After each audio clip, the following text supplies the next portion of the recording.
മുതലാമസാണ്. So എന്റെ മമ്മസിന്റെ preparation ഒക്കെ എവിടെ വരെ ആയി എന്റെ കുഞ്ഞുങ്ങൾക്ക് എല്ലാവരും അടിപൊളിയായിട്ട് ചെയ്യുന്നുണ്ട് എന്ന് മിസ് വിശ്വസിക്കുന്നു. സോ നമ്മുടെ സാറ്റ് കെമിസ്ട്രിയിലെ ഇമ്പോർട്ടന്റ് ആയിട്ടുള്ള ഒരു ടോപ്പിക് ആണ് മാറ്റർ, പ്യുവർ സബ്സ്റ്റൻസ്, അതിന്റെ മിക്സ്ചേഴ്സ്, അതിന്റെ സെപ്പറേഷൻ, ഓരോ മെത്തേഡ്സ് ഒക്കെ. അപ്പൊ അതിൽ നിന്ന് കുറച്ച് ഇമ്പോർട്ടന്റ് ആയിട്ടുള്ള ക്വസ്റ്റ്യൻസ് നമുക്ക് വേഗം തന്നെ നോക്കാം. എല്ലാവരും നന്നായിട്ട് പഠിക്കുക, നമ്മുടെ ഒപ്പം തന്നെ നിന്ന് പഠിക്കുക കേട്ടോ. അപ്പൊ ഇതാ ഒന്നാമത്തെ ചോദ്യം മിസ് കാണിച്ചു തരാം.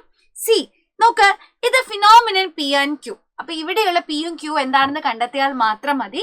അപ്പൊ നിങ്ങൾ എല്ലാവരും പഠിച്ചിട്ടുണ്ട്, സോളിനെ ഹീറ്റ് ചെയ്ത ലിക്വിഡ് ആകാം, ലിക്വിഡ് ഹീറ്റ് ചെയ്ത ഗ്യാസ് ആവാം, അല്ലെ? തണുപ്പിച്ച് കഴിഞ്ഞാൽ തിരിച്ച് ലിക്വിഡ് ആക്കി, ഇതൊക്കെ പഠിച്ചിട്ടുണ്ട്. പക്ഷെ ഈ പ്രോസസ്സിന്റെ പേര് നിങ്ങൾ പഠിച്ചിട്ടുണ്ടോ? അപ്പൊ പേര് മിസ് വേഗം തന്നെ നിങ്ങളൊന്ന് പഠിപ്പിച്ചു തരാം മക്കളെ. ഒരു സോളിഡിനെ നമ്മൾ ഹീറ്റ് ചെയ്ത് കഴിഞ്ഞാൽ അയാൾ ലിക്വിഡ് ആയിട്ട് മാറും, അല്ലെ? ഈ പ്രോസസ്സിനെ നമ്മൾ വിളിക്കുന്ന പേരാണ് ഫ്യൂഷൻ. ഓക്കെ ആണോ? എന്താ വിളിക്കുക? ഫ്യൂഷൻ എന്ന് നമുക്ക് പറയാൻ സാധിക്കും കേട്ടോ. ഓക്കെ, ഇനി അടുത്തതായിട്ട് ഫ്യൂഷൻ മലയാളത്തിലാണെങ്കിൽ നമുക്കതിനെ ദ്രവീകരണം, ദ്രാവകമായിട്ട് മാറിയില്ലേ? സോ ദ്രവീകരണം എന്ന് പറയാം. ഇനി ഒരു ലിക്വിഡിനെ ഹീറ്റ് ചെയ്ത് കഴിയുമ്പോൾ അത് വീണ്ടും ഗ്യാസ് ആയിട്ട് മാറും. ഒരു ദ്രാവകത്തെ ചൂടാക്കുമ്പോൾ അത് വീണ്ടും വാതകമായിട്ട് മാറാറുണ്ട്. ഈ പ്രക്രിയയെ നമ്മൾ വിളിക്കുന്ന പേരാണ് വേപ്പറൈസേഷൻ. എന്താ വിളിക്കുക? വേപ്പറൈസേഷൻ അഥവാ ബാഷ്പീകരണം എന്ന് വിളിക്കാം. ഇനി ഒരു ഗ്യാസിനെ നമ്മൾ തണുപ്പിച്ചു കഴിഞ്ഞാൽ എന്താ സംഭവിക്കുക? അത് നേരെ തിരിച്ച് ലിക്വിഡ് ആയിട്ട് മാറും, അല്ലെ? ഒരു വാതകത്തെ തണുപ്പിച്ചാൽ അത് ദ്രാവകമായിട്ട് മാറും. ഇതിനെ നമുക്ക് കണ്ടൻസേഷൻ എന്ന് വിളിക്കാം. കണ്ടൻസേഷൻ അഥവാ സാന്ദ്രീകരണം എന്ന് പറയുന്നു. ഇനി വെള്ളത്തെ തിരിച്ച് ഫ്രിഡ്ജിൽ വെച്ചാൽ അത് ഫ്രീസായി, ഐസായി, അല്ലെ?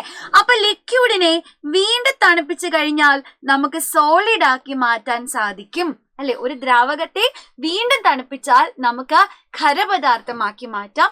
ഈ പ്രോസസ്സിനെ നമ്മൾ വിളിക്കുന്ന പേരാണ് സോളിഡിഫിക്കേഷൻ. എന്താ വിളിക്കുക?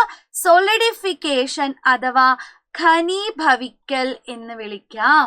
സോളിഡിഫിക്കേഷൻ അഥവാ ഘനീഭവിക്കൽ എന്ന് വിളിക്കുന്നു. ഇനി മറ്റൊരു പ്രോസസ്സ് ഉണ്ട്, അല്ലെ? വളരെ ഇമ്പോർട്ടന്റ് ആയിട്ടുള്ള പ്രോസസ്സ്.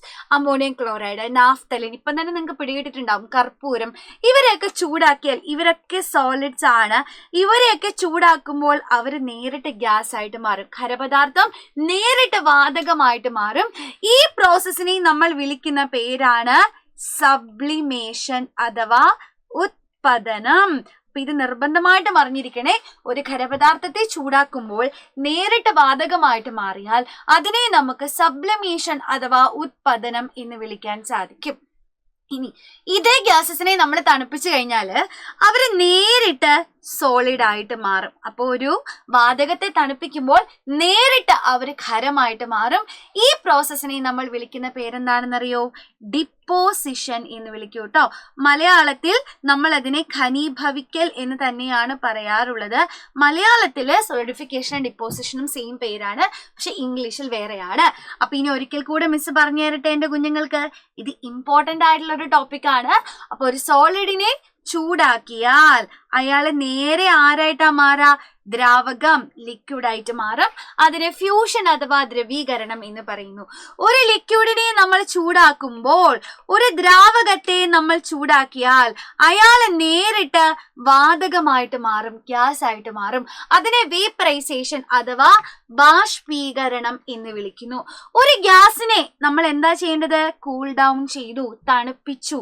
തണുപ്പിച്ചു കഴിഞ്ഞാൽ അത് നേരെ വാതകം ആരായിട്ടാ മാറാ? വാതകം നേരെ ദ്രാവകമായിട്ട് മാറും, ഗ്യാസ് നേരെ ലിക്വിഡ് ആയിട്ട് മാറും. അതിനെ നമുക്ക് കണ്ടൻസേഷൻ അഥവാ സാന്ദ്രീകരണം എന്ന് വിളിക്കാം. ഇനി നാലാമതായിട്ട് ഒരു ലിക്വിഡിനെ, ഒരു ദ്രാവകത്തെ നമ്മൾ വീണ്ടും അങ്ങ് കൂൾ ഡൗൺ ചെയ്തു, തണുപ്പിച്ചു. ആരായിട്ടാ മാറാ? സോളിഡ് അഥവാ ഖരമായിട്ട് മാറും. ഇതിനെ നമുക്ക് സോളിഡിഫിക്കേഷൻ അഥവാ ഘനീഭവിക്കൽ എന്ന് വിളിക്കാം. ഇനി ഇത് നമ്മുടെ ടെക്സ്റ്റ് ബുക്കിൽ ഉള്ളതാണ്. സോളിഡിനെ ഡയറക്റ്റ് ആയിട്ട് ഹീറ്റ് ചെയ്താൽ, ഒരു ഖരപദാർത്ഥത്തെ നേരിട്ട് ചൂടാക്കുമ്പോൾ വാതകമായിട്ട് മാറിയാൽ അതിനെ സബ്ലിമേഷൻ അഥവാ ഉത്പതനം എന്ന് പറയാം. ഇനി ഇതേ വാതകത്തെ നമ്മൾ തണുപ്പിച്ചു, കൂൾ ഡൗൺ ചെയ്തു, അയാൾ ഖരമായിട്ട് മാറിയാൽ അതിനെ നമുക്ക് ഡിപ്പോസിഷൻ അഥവാ ഘനീഭവിക്കൽ എന്ന് പറയാം. അപ്പൊ ഇനി ഈ ചോദ്യത്തിന്റെ ഉത്തരം ഒന്ന് പറഞ്ഞേ. പി എന്ന് പറയുന്നത് എന്തായിരിക്കും? ലിക്വിഡ് ഗ്യാസ് ആയിട്ട് മാറി. അതേതാ? വേപ്പറൈസേഷൻ ആണ്. ക്യൂ എന്ന് പറഞ്ഞാൽ ഗ്യാസ് തിരിച്ച് ലിക്വിഡ് ആയിട്ട് മാറുന്നു. അപ്പൊ ക്യൂ ആരായിരിക്കും? ഗ്യാസ് തിരിച്ച് ലിക്വിഡ് ആയാൽ അതിനെ നമ്മൾ എന്താ വിളിക്കുക? കണ്ടൻസേഷൻ അഥവാ സാന്ദ്രീകരണം. അപ്പൊ ഓപ്ഷൻ ഏതാന്ന് പറഞ്ഞേ? ഓപ്ഷൻ ബി ആണ് നമ്മുടെ ശരിയായ ഉത്തരം അല്ലെ. വേപ്പറൈസേഷനും കണ്ടൻസേഷനും സെറ്റായില്ലേ? അടുത്ത ചോദ്യത്തിലേക്ക് നമുക്ക് പോവാം.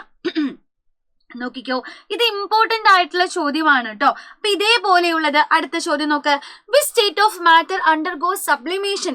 ഏത് അവസ്ഥയിലുള്ള വസ്തുവാണ് ഉത്പാദനത്തിന് വിധേയമാകുന്നത്? ഏത് അവസ്ഥയിലുള്ള വസ്തുവാ? ചോദ്യം ഇല്ല, സോളിഡ് ആണ് അല്ലെ.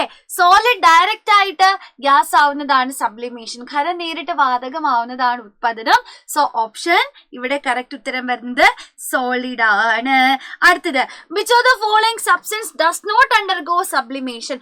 ഉത്പാദനത്തിന് വിധേയമാകാത്ത വസ്തു ഏതാണെന്നാണ്. അപ്പൊ മക്കളെ, അമോണിയം ക്ലോറൈഡ് ഉണ്ട്, ക്യാംഫർ ഉണ്ട്, കർപ്പൂരമുണ്ട്, പിന്നെ അയോഡീൻ ഉണ്ട്, നാഫ്തലിൻ, പാറ്റാഗുളികയുണ്ട്. ഇവരൊക്കെ സബ്ലിമേഷൻ കാണിക്കും, ഇവരൊക്കെ ഉത്പാദനത്തിന് വിധേയമാകും. അപ്പൊ ഇതിലെ ഉത്തരം ഏതാണ്? സോഡിയം ക്ലോറൈഡ് ആണ്. സോഡിയം ക്ലോറൈഡ് എന്ന് പറഞ്ഞാൽ ആരാണെന്ന് അറിയാമോ? നമ്മുടെ വീട്ടിലെ കറിയുപ്പില്ലേ, കറിയുപ്പാണ്. ഉപ്പിനെ ചൂടാക്കുമ്പോൾ നേരെ ആവിയായിട്ട് പോവാറുണ്ടോ? അങ്ങനെയാണെങ്കിൽ പിന്നെ നമുക്ക് തിന്നാൻ പറ്റുമോ? പറ്റില്ല. സോ കറിയുപ്പ് സോഡിയം ക്ലോറൈഡ് ആണ് സബ്ലിമേഷൻ നടത്താത്ത ആളെന്ന് പറയുന്നത് കേട്ടോ. ഓക്കെ, അങ്ങനെയാണെങ്കിൽ നിങ്ങൾക്ക് കമന്റ് ചെയ്യുന്നതിന് വേണ്ടിയിട്ട് മിസ് ഒരു ചോദ്യം തരാം. ഓക്കെ, അതായത് നമ്മൾ ഒരു സോളിഡിനെ നേരിട്ട് സോളിഡ് ലിക്വിഡ് ആയിട്ട് മാറുന്നുണ്ട്, അതാണ് എ. ഇനി അടുത്തൊരു പ്രോസസ്സില് ഒരു ഗ്യാസ് തിരിച്ച് സോളിഡ് ആയിട്ട് മാറുന്നുണ്ട്, ബി. ഓക്കെ, അപ്പോ ഖരം ദ്രാവകമാകുന്ന റിയാക്ഷനുമുണ്ട്, വാതകം ഖരമാകുന്ന റിയാക്ഷനുമുണ്ട്. എയും ബിയും എന്താണെന്ന് നിങ്ങൾ താഴത്തെ കമന്റ് ബോക്സിൽ കമന്റ് ചെയ്യുക. അപ്പൊ മക്കളെ, എല്ലാവർക്കും ഇനിയും ബ്രഹ്മോസ് ബാച്ചിലേക്ക് ജോയിൻ ചെയ്യാവുന്നതാണ്. ജോയിൻ ചെയ്യാത്തവരുണ്ടെങ്കിൽ തീർച്ചയായിട്ടും ജോയിൻ ചെയ്യുക. അവിടെ നിങ്ങൾക്ക് ഡെയിലി ക്ലാസ്സുകളൊക്കെ ഉണ്ട്, അടിപൊളിയായിട്ട് പഠിക്കാം. സോ എല്ലാവർക്കും ഓൾ ദി ബെസ്റ്റ്. നമുക്ക് NMMS നേടണ്ടേ? NMMS നേടാൻ ആഗ്രഹമുള്ള എല്ലാവരും യെസ് മിസ് ഞാൻ റെഡിയാണ് എന്ന് പറഞ്ഞ കമന്റ് ചെയ്യുക. ഒപ്പം ഈ ചോദ്യത്തിന് ഉത്തരം കൂടെ കമന്റ് ചെയ്യണേ. ടാറ്റാ, ബൈ.